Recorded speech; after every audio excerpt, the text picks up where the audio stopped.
जिथे जिथे पोथी प्रामाण्य मानलं जातं तिथं तिथं या अंधश्रद्धांचा उद्भव होतोच होतो. आणि म्हणून मग काय करायचं आपल्याला, तर शब्द प्रामाण्य टाकून द्या, बुद्धी प्रामाण्य माना. वेदामध्ये लिहिलं आहे किंवा कुराणामध्ये लिहिलं आहे किंवा बायबलमध्ये ते लिहिलेलं आहे म्हणून ते खरं माना, ही प्रवृत्ती सोडून द्या.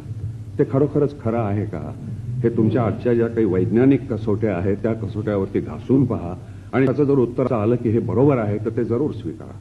परंतु ते स्वीकारताना सुद्धा हे शेवटचं सत्य आहे असं मानू नका. म्हणजे आपल्याला शास्त्रीय दृष्टिकोन असा बरेच वेळेला हल्ली शब्द वापरला जातो. त्याचा खरा अर्थ हा आहे की शास्त्राच्या कसोट्यांच्या वरती घासून पाहून तुम्ही एखादं सत्य खरं का खोटं ते ठरवा. परंतु ते ठरवल्यानंतर सुद्धा हे आपल्याला शेवटचं उत्तर सापडलेलं आहे असं शास्त्र सुद्धा मानत नाही, असं विज्ञान सुद्धा मानत नाही. हे लक्षात घ्या. विज्ञान असं म्हणतं की आज मला हे सत्य सापडलेलं आहे, परंतु हे सत्य हेच अंतिम सत्य आहे असा दावा विज्ञान सुद्धा आज करीत नाही. आणि तो दावा आपण करीत असतो. तेव्हा हा दावा आपल्याला सोडला पाहिजे. आणि अंधश्रद्धांच्यामुळं समाजाचं जे सगळ्यात मोठं नुकसान होतं माझ्या मताने ते हे होतं की माणसाची चिकित्सा करण्याची बुद्धी नाहीशी होते. माणसाचं मन असं एक बंद घुसमटल्यासारखं, कुठेतरी कडी कुलप लावून सगळी दारं बंद करून टाकावीत म्हणजे आतल्या माणसाची जी अवस्था होते तशी माणसाच्या मनाची अवस्था होऊन जाते.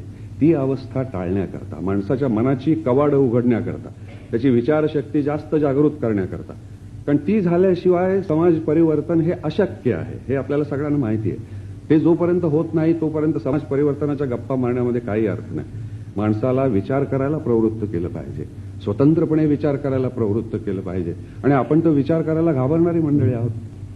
अंधश्रद्धा ही माणसाला दैववादी बनवते आणि तो दैववाद घातक असतो. तो या कारणाकरता घातक असतो की माणसाची विचारशक्ती त्यामुळे खुंटते.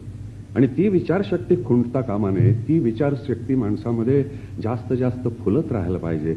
याच्याकरता म्हणून अंधश्रद्धा निर्मूलन हे अत्यंत आवश्यक आहे. तेव्हा केवळ